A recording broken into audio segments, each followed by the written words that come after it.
ಅಂದ್ರೆ ಕಾಯಿ ಹೇಗೆ ಕೊಡುತ್ತೆ ಅಂತ. ಬಟ್ ಇವಾಗ ಅವರು ಬೇರುಗಳನ್ನ ನೋಡಿದ್ದಾರೆ. ಬೇರುಗಳನ್ನ ನೋಡಿದಾಗ ಅವ್ರಿಗೆ ಏನ್ ಅನಿಸ್ತು, ಸೊ ಏನೇನ್ ಯೂಸ್ ಮಾಡಿದ್ದಾರೆ ಅಂತ ನಿಮ್ಮ ಅವ್ರ ಮುಖಾಂತರ ಕೇಳ್ತೀನಿ. ಹೆಸರು ಷಣ್ಮುಖ ಅಣ್ಣವ್ರಂತ. ಹೇಳಿ ಸರ್, ಏನ್ ಅನಿಸ್ತು ನಿಮ್ಗೆ? ನಮಸ್ಕಾರ. ನನಗೆ ಮೊದ್ಲೇಕ ಬೀಜೋಪಚಾರ ಮಾಡಿದಾಗ ಒಂಥರ ಇದು ಅನಿಸ್ತು. ಈಗ ನಾವು ಪೀಕ್ ಬಂದಿದ್ದು ನೋಡಿ ತುಂಬಾ ಖುಷಿ ಅನ್ಸಾಕತೈತಿ. ಒಳ್ಳೆ ಬೇರನ್ನ ರಚನೆ ಆಗಿದೆ. ಮುಂದೆ ಪೀಕ್ ಮತ್ತೆ ಬೆಳೆ ನಮ್ಗ ಒಳ್ಳೆ ಫಲ ಕೊಡಬಹುದು ಅಂತೇಳಿ ಅನಿಸಿದೆ. ಇನ್ನು ಅವ್ರು ಕಾಯಿ ನೋಡಿಲ್ಲ, ಇವಾಗ ಬೇರ್ ನೋಡಿ ಖುಷಿ ಆಗಿದ್ದಾರೆ.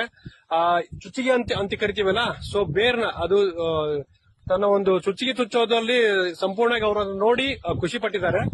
ಸ್ವಲ್ಪ ತೋರಿಸ್ತಿದೆ ಯಾವ್ದಿದ್ರು ಆಡ್ಬಾರ್ದು.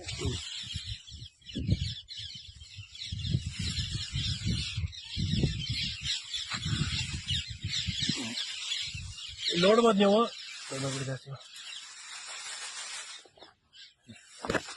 ಸೊ